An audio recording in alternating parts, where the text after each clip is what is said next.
Maka jangan sombong kita. Maka jangan heran kalau hari ini banyak orang yang kufur nikmat. Ada Ustadz, ada. Siapa contoh nih? Salabah. Bu, oh, bu, Salabah kenal? Salabah.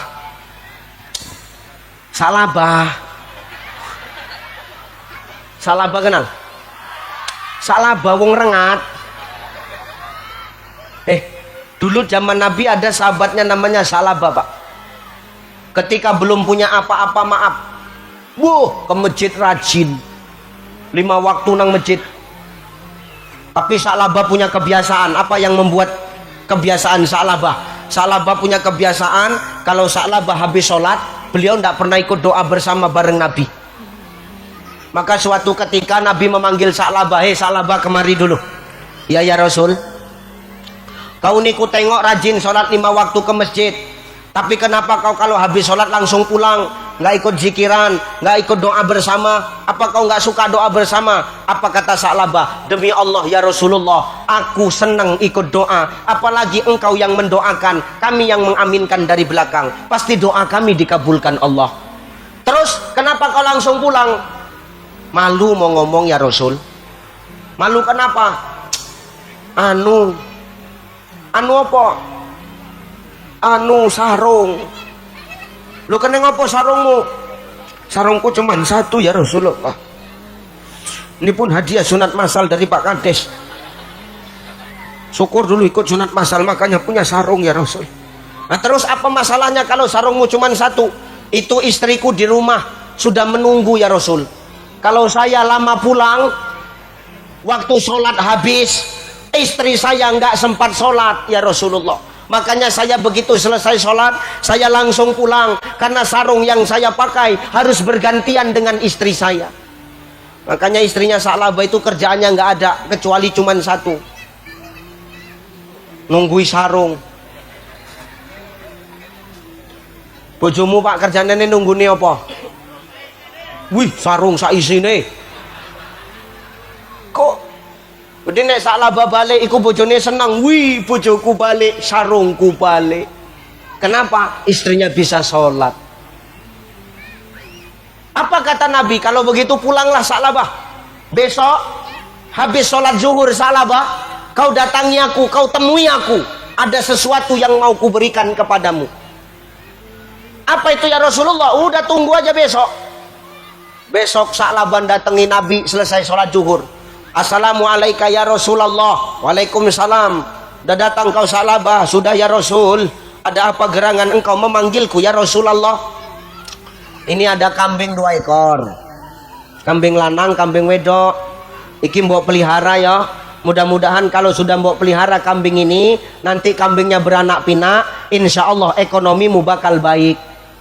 "Betul ini ya Rasul?" "Betul." "Betul kan?" "Iya." "Nggak bohong kan?" "Enggak." "Untukku ini kan?" "Iya untukmu." Wah Salabah seneng Pak. Salabah seneng Bu, kambing dibawa pulang, yo namanya kambing yang ngasih Kanjeng Nabi, berkahnya besar. Nggak sampai sebulan, ya Allah, kambingnya wis akeh. Bendino mana? Kambingnya bendino mana? Bu kapan kawinnya yang penting mana? Kambingnya Salabah. Sambinge wis akeh, maaf, Salabah sing biyen rajin nang masjid, saiki ra pernah ketok nang masjid. Coba. Dulu sebelum punya apa-apa, Salabah rajin ke masjid, tapi setelah punya apa-apa, Salabah ndak pernah ke masjid. Nabi marah, didatangi Salabah. Apa kata Salabah? "Ya Rasulullah, aku bukan nggak sempat datang ke masjid, aku sibuk jagain kambingku. Kalau kambingku ku tinggal, nanti ada serigala yang makan kambingku, mati kambingku, aku sing rugi." Wah, Salabah murka, murkanya Allah dan Rasul kepada Salabah. Allah marah, Allah murka, dimatikan Allah kambingnya semua. Akhirnya apa? Salabah dadi melarat meneh, tinggal sarung hadiah sunat masal. Gampang nggak Gusti Allah ngambil nikmat dari kita? Gampang nggak? Gampang nggak? Maka jangan karena harta yang Allah kasih sama kita lantas membuat kita jadi orang yang sombong. Ucapkan alhamdulillah barengi dengan supaya apa? Kita ora dadi wong sing sombong ketika dapat nikmat. Lalu bagaimana orang yang la in syakartum la azidannakum itu Ustaz? Bagaimana syukur yang menambah nikmat? Nah ini contoh. Ini contoh. Bagus. Pak Kades contoh iki. Umpamane mbiyen Pak Agus randu ya apa-apa. Umpama mbiyen Pak Agus nandi jalan kaki nggak punya apa-apa. Tapi Pak Agus tiap hari rajin ke masjid. 5 waktu di masjid, subuh di masjid, zuhur di masjid, asar di masjid, maghrib di masjid, isya di masjid. Enggak pernah pulang 5 waktu di masjid. Enggak pulang-pulang, sekampung orang nyari. Agus sendi kok nggak balik-balik. Rupanya kekunci nang kamar mandi masjid. Wong sekampung wis goleki kabeh. Nih Pak Agus yang kemana-mana maaf, nggak ada kendaraan, kemana-mana jalan kaki, tiap hari rajin ke masjid 5 waktu. Pertanyaannya, Allah nampak nggak? Allah nampak nggak? Allah melihat tidak? Allah menilai tidak? Allah menilai Pak. Iki neng hambaku jenengi Agus, randuwe apa-apa tapi rajin nang masjid, ra pernah tinggal 5 waktu, nggak pernah absen. Allah langsung manggil malaikat Mikail. Il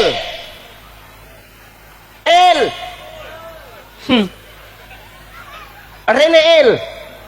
Oke. Perintah ya Allah. Iku eneng hambaku jenenge Agus. Iki rajin nang masjid padahal maaf ra ono kendaraane melaku nang masjid. Omaya do teko masjid tapi ra pernah absen salat 5 waktu nang masjid. Coba kai rezeki men iso tuku motor. Oke. Saf Agus iso tuku motor. DKI motor bukan males nang masjid, malah rajin nang masjid. Bayangno Pak, sholat maghrib zuhur wis teko. Ku saking kan senengane duwe motor. Sholat zuhur maghrib wis teko. Gusti Allah makin seneng nggak? Makin seneng. Iki anak dikai motor bukan males nang masjid malah rajin nang masjid. Mikail diceluk meneh. Rene piye? Iki menungso dikai motor bukan makin males malah makin rajin, tambah rezekine. Kai mobil men gak keneng hujan gak keneng panas nek nang masjid. Oke. Pak Agus dimampukan Allah beli mobil. Wih ya Allah makin rajin nang masjid Pak. Bayangkan sholat Jumat Senin udah pergi. Nang kene sholat Jumat hari apa? Ya iya nang kene sholat Jumat hari apa? Jumat kan yo tekku pun Jumat juga. Senin wis lunga. Tanggane tekon arek nang ndi kang nganggo sholat Jumat. Tapi sik Senin aku sholatnya adoh. Saking kan rajinnya. Allah makin seneng enggak? Makin seneng. Ini orang dikasih mobil bukan makin males ke masjid, kok makin rajin ke masjid. Dipanggil lagi Mikail. Kemari iki si Agus dikai mobil kok makin rajin nang masjid. Wis dadekno kepala desa. Oke. Tadi kepala desa. Begitu jadi kepala desa, sibuk rapat. Rapena nang masjid meneh. Diceluk meneh malaikat karo Gusti Allah. Rene mau kan Mikail, iki lain Israel Rene. Mungkin biyen dadi apa-apa kok taat iki saiki dadi kades sibuk rapat males nang masjid, cekek gulune, cekek. Maka jangan sampai kita jadi orang yang kupur nikmat ketika dititipkan Allah harta. Maka malam hari ini tadi saya dipesankan panitia akan ada kota impak untuk pembangunan masjid. Ya Pak Kades. Eneng mau? Ndi mau wong sing nitip karo aku. Ndi kota impake wis disiapno. Wis sampun. Wis. Oh, aku arek ngerti dhisik infake wong kene, infak iuran faksa. Ya enggak dipaksa enggak metu. Yang atas dulu, aku mau tahu sedekahnya Pak Asisten sama Pak Kades berapa. Agak lama-lama kan di depan pejabat ini. Mau tahu aku sedekahnya Pak dan Pos Ramil. Kene sik. Engkono keliling. Nggak usah wong siji keliling mendang siap. Kene sik nang dhuwur, aku sik, engko pikir aku ngomong tok. Ayo. Ini, luru ae lah, urung nerima apa-apa kok. Wes. Ayo.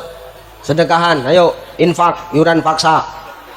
Ayo sambil sholawatan, gak usah dikendangi, men aku wae. Sholatullah salam ala toha. Sholatullah salam ala yasin. Lagi suaranya. Sholatullah salam ala toha. Sholatullah salamullah ala yasin. Ono kerdus keluyuran, kerdus sing golek amalan, sing ngisi tambah kesehatan, sing ra ngisi koncone. Hati-hati kowe, aja sampai dadi setan kowe. Salatullah salah ala toha rasul. Salatullah salah ala yasin. Ono kerdus warawiri, kerdus sing njaluk diisi, sing isi tambah rezeki, sing ra ngisi bakal cepet. Hati-hati. Sholatullah salah ala toha. Sholatullah salah ala yasin. Kaum muslimin muslimat, mari sama kita taubat, cari ilmu dan manfaat untuk bekal ke akhirat. Sholatullah ala toha. Salatullah salamullah ala yasin. Ala yasin. Ala yasin. Sing urung keneng no, sing urung infak silakan infak ya Bu ya. Insyaallah apa yang kita belanjakan di jalan Allah akan menjadi penolong di hadapan Allah ketika kita nanti berada di yaumul hisab. Amin.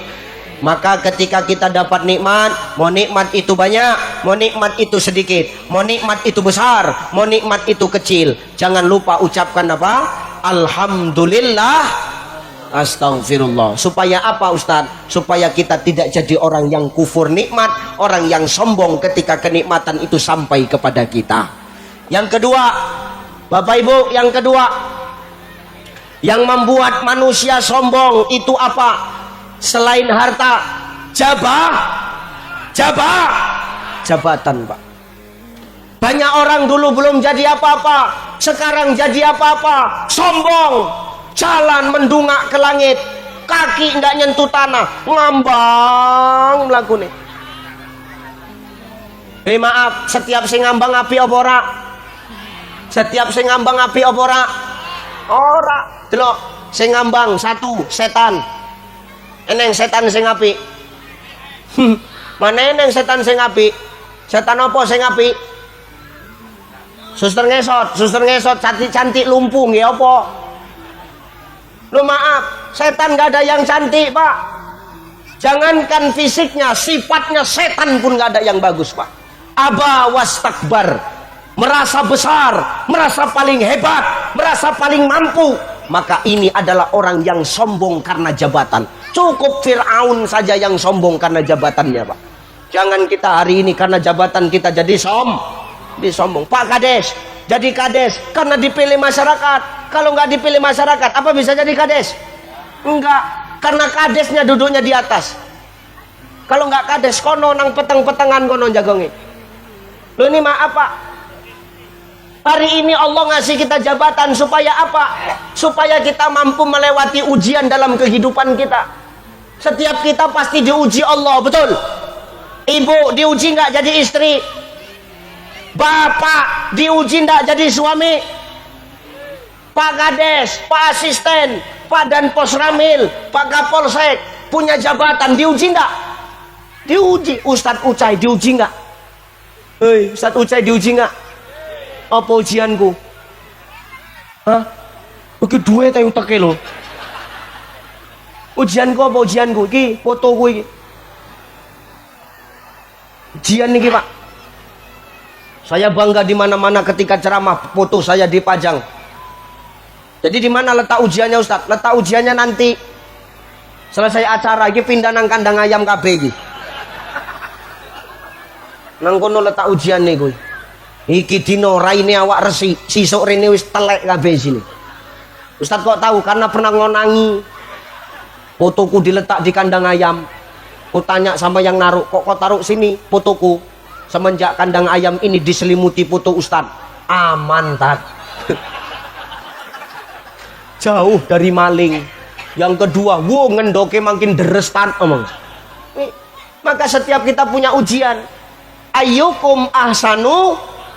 Lewat ujian itu Allah pengen tahu amal siapa yang paling baik di antara kita.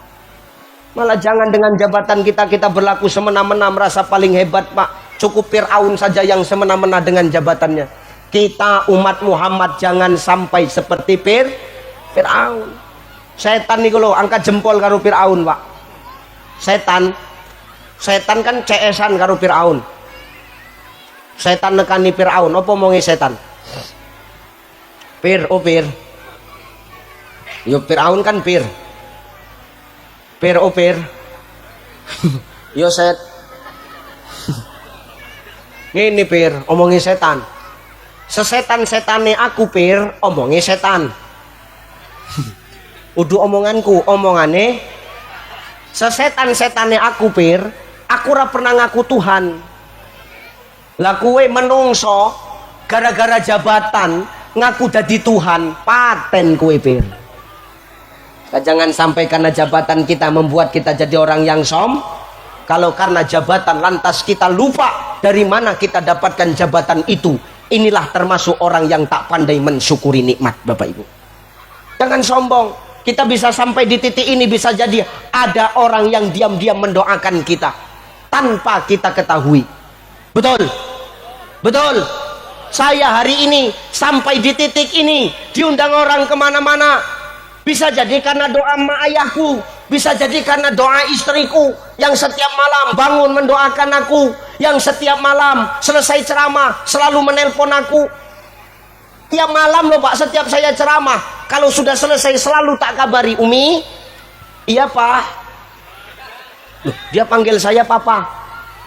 Iya Pak. Alhamdulillah sudah selesai ceramah. Alhamdulillah. Iya Pak, boleh nelpon? Boleh. Telponlah, nelpon. Halo, Assalamualaikum, salam. Iya Mi. Oh Pak, udah siapkan? Udah. Kok belum ditransfer? Gitu. Nelponnya selalu gitu, heran aku. Nggak pernah yang lain nelponnya, pasti itu. Kok belum ditransfer gitu aja. Entah kalau istrimu gitu juga nggak Pak? Nggak salah lagi kan? Iya, wong ketok teko raimu ngenes kabeh kok. Wes dia mau wong lanang iku kaya tuyul, golek setor nyusu. Maka jangan sombong dengan jabatan kita. Kita bisa jadi pejabat karena karena ada doa orang yang mendoakan kita. Jangan sampai kita karena jabatan kita jadi orang yang Namanya pemimpin pernah salah, wajar. Namanya imam pernah keblinger, wajar. Betul? Lu nang masjidmu pernah nggak ndelok imam salah? Pernah nggak ndelok imam salah? Nah imam nang kampungmu salah. Mbok marah, mbok tinggal, opo mbok ingetno? Ingetno Pak. Ngingatkannya pun bagus. Subhanallah. Imam salah, dan yang ingatkan cukup satu orang. Siapa itu? Orang yang tepat berdiri di belakang imam. Jangan satu masjid ikut subhanallah. Imam salah, subhanallah, subhanallah, subhanallah. Ibu-ibu nang buri. Yang berhak menegur imam itu adalah orang yang tepat berdiri di belakang imam. Makanya imam yang pandai itu Imam yang berilmu itu dia selalu meletakkan orang di belakangnya adalah orang yang mampu menggantikan dirinya. Ku imam sing pinter, kadang-kadang ini imam sing sok paten, kementus, cicik ndelokno wong kaya ngene iku. Eneng imam kaya ngene, Pak. Mentang-mentang hafalane akeh, bacaane apik, suarane apik, napase panjang. Wong angkat takbir 3 menit setengah. Gayane akeh. Mari angkat takbir. Allah. Medun meneh isone, wis Allah medun meneh.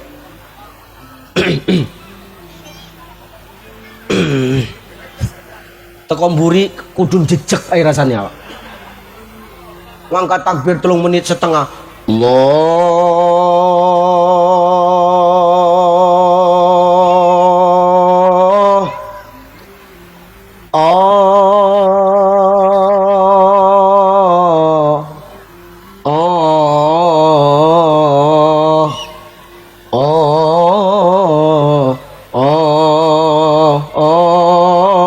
Allahu Akbar.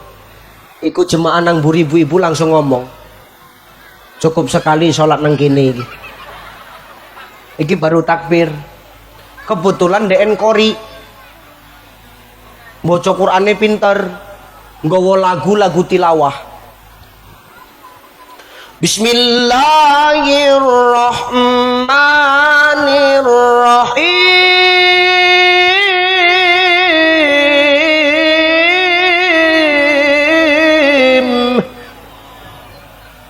Iku jemaah ibu-ibu nang mburi langsung ngomong, imamnya gak duwe utak. Iki baru bismillah urung Fatihah. Piye kaya ngene iki? Kan wis tak omong ket awal. Enggak usah sholat nang kene, imame panjang bacaane. Suwi kuwe sing merengkel. Iku imam nang ngarep maca ayat, iki wong loro iki nang mburi cerita iki. Kan wis tak omong. Enggak usah nang kene, kadang-kadang kowe wong enom iki enggak iso diomongi. Ya piye meneh nek wis ngene ngomongnya piye meneh. Padahal wis tak wanti-wanti, aja nang kene, imame suwi. Sesuk aku arep golek masjid sing lain sing imame kenceng. Kowe melu ora melu. Sesuk pindah masjid golek imam sing kenceng. Rupane imam sing nang kene pindah rono. Begitu didelok iki meneh. Artinya apa, Pak? Sehebat-hebatnya imam, sehebat-hebatnya pemimpin, sekalipun dia bijak, sekalipun dia pintar, pemimpin harus ngerti apa maunya orang yang dipimpin. Nggak oleh sore-sore dewe. Iki firmane Allah sing ngomong, fabima rahmatin minallahi lintalahum walau kunta fadzan ghalizan lam faddu min haulik.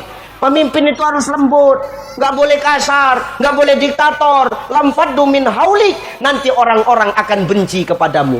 Bagus pun ilmumu, banyak pun ilmumu, hebat pun ilmumu, tapi kalau kau nggak bisa nerima saran dan kritikan, maka orang-orang tidak akan suka kepadamu. Makanya pemimpin sing apik, pemimpin sing ora sombong adalah pemimpin yang selalu wasyawirhum fil amr. Pemimpin yang suka bermusyawarah dengan masyarakat, bertanya selalu apa maunya masyarakat. Maka jangan dengan jabatan kita membuat orang yang tak tahu mensyukuri nikmat Allah. Karena hari ini jabatan yang kita punya bisa jadi karena doa orang yang diam-diam mendoakan kita. 3, terakhir ya. Wis lah aku mau ceramah setengah 10 iki, jam 11, wis jam setengah iki. Kurang kowe nak gur ngrungokno cangkemku sing doer. Lanjut. Kuas terus. 3, yang membuat orang lupa bersyukur atas nikmat Allah karena apa? Karena ilmu, Pak. Banyak orang yang semakin ilmunya banyak, kadang-kadang dengan ilmunya semakin mudah dia menyalahkan orang. Menganggap dirinya paling pintar dan menganggap orang lain salah. Betul? Padahal apa? Subhanaka la ilma lana illa ma 'allamtana innaka antal alimul hakim. Maha suci Allah yang telah memberikan kita ilmu, yang memiliki ilmu, yang memberikan kepada, menitipkan kepada kita ilmu. Illa ma 'allamtana. Kita tidak punya ilmu kecuali ilmu itu dititipkan Allah kepada kita, Pak. Jangan dengan ilmu kita menganggap orang lain bodoh, menganggap orang lain nggak tahu apa-apa. Jangan sikit-sikit nyalahkan jangan sikit-sikit menyalahkan orang, jangan sikit-sikit menyepelekan orang. Nggak bisa begitu. Dengan ilmu kita harusnya saling merangkul, jangan saling memukul. Betul? Masing-masing paham wis eneng, ngopoi kita nyalahno pahame wong jarno ae. Ki siti-siti bid'ah, sikit-sikit kafir, sok hebat jijik aku ndelokno. Wong sing ngomong Gusti Allah kok, Pak. Lana a'maluna walakum a'malukum wa nahnu lahu mukhlisun. Bagiku pahamku, bagimu pahammu, sing penting kuncine ibadah niku apa? Ikhlas, selesai. Nggak usah saling nyalahkan kita hari ini. Orang paham, orang torik, orang jalan orang masing-masing kok. Contoh, kita pakai pendekatan tasawuf. Contoh, Pak Heriadi, Pak Dan Pos Ramil. Meniso senyum siti. Pak, tak takon karo Bapak. Misalnya Bapak mau ke Jakarta, umpama. Pak Heri, Bapak mau kemana? Jakarta. Jakarta ngono lho, Pak. Pak Dan Pos Ramil mau ke Jakarta. Beliau nanya sama saya kembali, Ustadz Ucai mau kemana? Ya mau ke Jakarta juga, Pak. Saya tanya sama beliau, Pak Dan Pos Ramil naik apa? Saya jalan darat, Ustadz. Oke. Ustadz naik apa? Oh, saya naik pesawat, Pak. Pertanyaannya, boleh nggak beliau menyalahkan saya naik pesawat? Ustadz mau ke Jakarta ya, jangan naik pesawat, Tat. Boleh nggak? Boleh nggak kira-kira? Mana boleh, suka hatiku lah, Pak. Kok Bapak yang ngatur, orang duit-duitku kok kan gitu. Loh, Pak Dan Pos Ramil ke Jakarta jalan darat, boleh nggak saya menyalahkan? Mana boleh, itu terserah Bapak, terserah beliau, betul. Yang penting tujuan kita sama-sama kemana, Pak?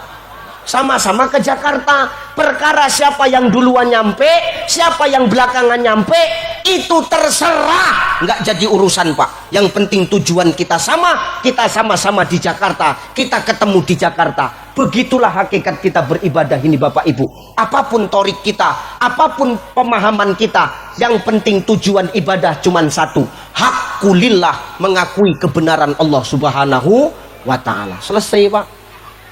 Maka jangan dengan ilmu kita malah suka menyalahkan orang. Tak boleh seperti itu. Masing-masing kita punya dosa kok, betul. Kita iso ngumpul ini karena apa? Karena aib kita sedang ditutup Allah. Coba kalau aib kita dibukakan Allah, jangankan untuk ketemu orang, keluar dari rumah saja pun kita nggak akan sanggup, Bapak Ibu.